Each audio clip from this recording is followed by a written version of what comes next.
Lesson 11. What more could I have done? Memory text. Pilate, therefore said to him, Are you a king then? Jesus answered, You say rightly that I am a king. For this cause, I was born. And for this cause, I have come into the world, that I should bear witness to the truth. Everyone who is of the truth hears my voice. John 18 verse 37. A few years ago, Guide magazine published an enlightening children's tale, about Dennis, an orphan living with a foster family in medieval times. He resents the king for separating him from his parents, during the Black Plague, but later learns the king did so, to protect them. This revelation frees Dennis from his long-held hatred, as he realizes the king acted out of love for his people. Many people today view God similarly to how Dennis viewed the king, feeling resentment or disregard, due to their pain and suffering.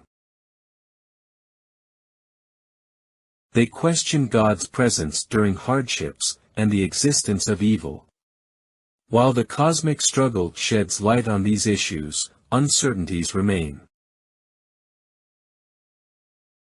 In times of doubt, we can look to Jesus on the cross, and trust that God is reliable, even when we lack answers. Christ the Victor. Despite the adversary known as the ruler of this world, the true sovereign is Jesus Christ. Through him, we attain victory, and can triumph even in difficult times. Christ's work consistently opposes the enemy. The scriptures portray the devil as the one who has misled the entire world since the very start. The one who spreads falsehoods and brings charges against God and his followers in the heavenly realm. The illegitimate leader of this world. John 18 verse 37, reveals that Christ came to bear witness to the truth, directly countering the deceptions of the enemy. His mission was to reveal God's truth and expose Satan's lies. Jesus as king means he reigns with divine authority, not as an earthly ruler, but as the sovereign over God's kingdom. His kingship is based on truth, righteousness, and salvation, calling people to follow him in faith. The Bible portrays Satan as the ultimate deceiver and ruler of this world, but it also shows that Jesus triumphs over him in every way. Jesus entered the world to bear witness to the truth. Jesus showcased God's perfect righteousness and love through the cross, effectively refuting the devil's false accusations. Jesus will ultimately bring an end to the devil's kingdom, as the devil is aware that his time is limited, and Christ will rule for all eternity. The just and the justifier. Romans 3 verses 23 to 26 explains that all people have sinned and fall short of God's glory. However, God offers justification freely through his grace, made possible by Christ's sacrifice. Jesus' blood serves as atonement, demonstrating God's righteousness and justice, while also offering mercy to sinners. The devil accuses humanity of sin, but Christ's sacrifice provides redemption. Through his righteousness, Jesus justifies believers, nullifying Satan's claims of guilt.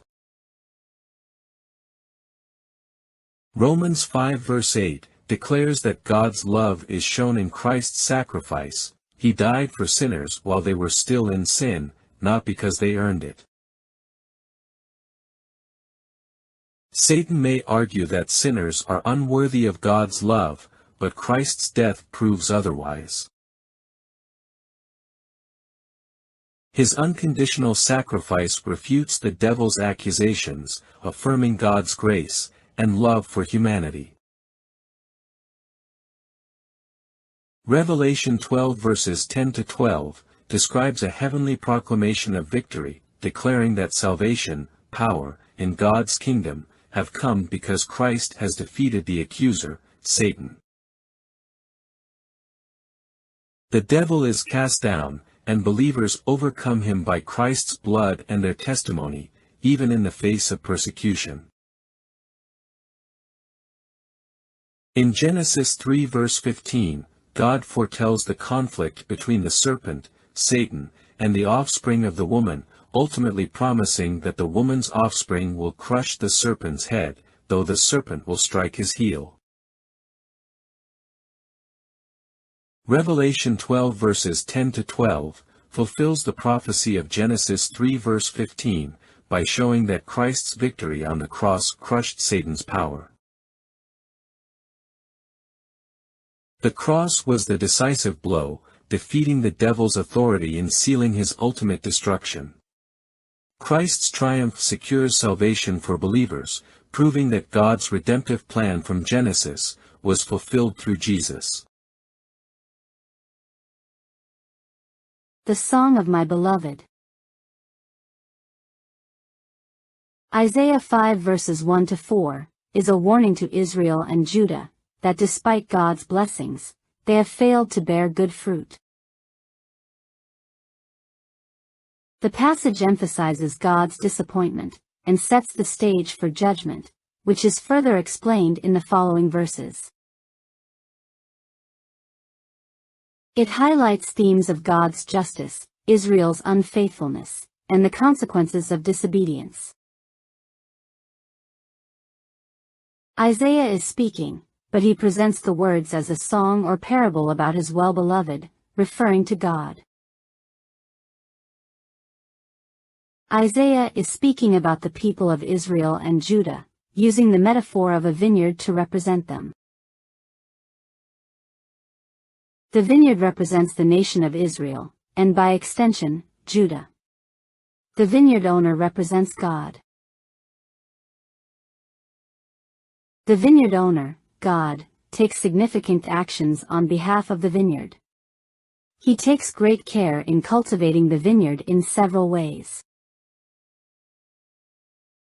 He places it in a fruitful location, giving Israel every advantage. He fences it to provide protection. He removes stones to prepare the land. He plants the choicest vine and sets them up for success. He builds a tower and watches over them. He constructs a winepress and expects fruitfulness. All of these actions symbolize God's provision, care, and investment in Israel. He has given them everything they need to thrive spiritually and morally. Instead of producing good grapes, representing righteousness and justice, the vineyard produces wild grapes, symbols of corruption and wickedness. Despite God's care, Israel has turned away from him and engaged in sin. Isaiah 5 verse 3 shifts to God directly addressing the people, urging them to judge between him and his vineyard. In verse 4, he asks, "What more could I have done for my vineyard? Why did it yield wild grapes instead of good ones? What else could he possibly do?" It's intriguing that he invites others to evaluate his actions. Christ's parable of the vineyard. In Matthew 21 verses 33 to 39, Jesus tells the parable of the wicked tenants, describing a landowner who planted a vineyard, protected it, and entrusted it to tenants. However, when he sent servants to collect the harvest, the tenants mistreated and killed them. Finally, he sent his son, whom they also killed. In light of Isaiah 5 verse 4, which asks, "What more could have been done for my vineyard than I have done for it?" this parable highlights the following. God's abundant provision. He gave Israel everything needed to bear fruit. Israel's rejection of God's messengers. The prophets were mistreated and ignored. The ultimate rejection of Christ. Even God's Son was rejected and killed. God had done everything possible to call his people to faithfulness, yet they still rebelled.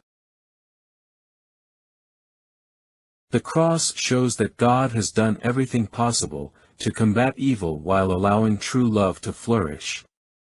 If there were a better option, he would have taken it. While humanity suffers greatly, God endures the greatest pain. Reflecting on the cross reveals the depth of suffering sin causes God. Yet the sanctity of love's freedom led Christ to willingly endure this suffering for us. In Isaiah 53 verse 4, it is clear that Christ bore our griefs and sorrows, those of all humanity. He took upon himself the suffering, sin, and consequences that rightly belong to us.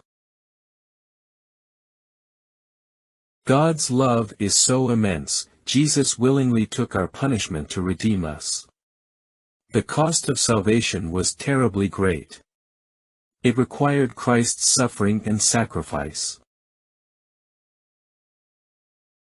We did nothing to earn our undeserved grace. He bore it all for us. Salvation was costly for God, yet freely given to us. The vindication of God's name. Romans 3 verses 1 to 4 emphasizes that God remains faithful and righteous, even if humans are unfaithful. It declares, "Let God be true, and every man a liar," affirming that God's justice will be upheld, despite human failure. Isaiah 5 verses 3 to 4 presents God as asking what more he could have done for his vineyard Israel, after providing everything needed for fruitfulness, yet it still produced bad fruit. These passages highlight that God's actions in the cosmic conflict are just and complete. He has given humanity every opportunity for salvation, yet many still reject him. His justice and righteousness are ultimately vindicated, proving that he is not at fault for human rebellion. There is nothing more he could do beyond what he has already done through his love, guidance, and the sacrifice of Christ. Revelation 15 verse 3, and 19, verses 1 to 6, depict God's final vindication, as all creation acknowledges his righteousness and justice. In Revelation 15 verse 3, the redeemed sing the song of Moses and the Lamb, proclaiming God's works as great and marvelous, and his ways as just and true. Revelation 19 verses 1 to 6 presents a heavenly chorus rejoicing over God's righteous judgments, declaring him worthy of praise. These passages affirm that in the end, all will recognize God's justice, love, and sovereignty. He has done everything possible, offering salvation, revealing truth, and executing righteous judgment. There is nothing more he could do, beyond what he has already done, to prove his goodness and fairness, in the cosmic conflict. In the Bible, God shows a strong concern for his name, because true love requires trust in someone's character. Just as you would defend you and your spouse against false accusations to protect your relationship, God seeks to uphold his reputation. Ultimately, he is justified through the cross and the redemptive plan, and during the pre-Advent judgment, he is also justified before the entire universe. Thank you for studying with us. We hope you give this video a like, and please subscribe. And always, keep the faith of Jesus.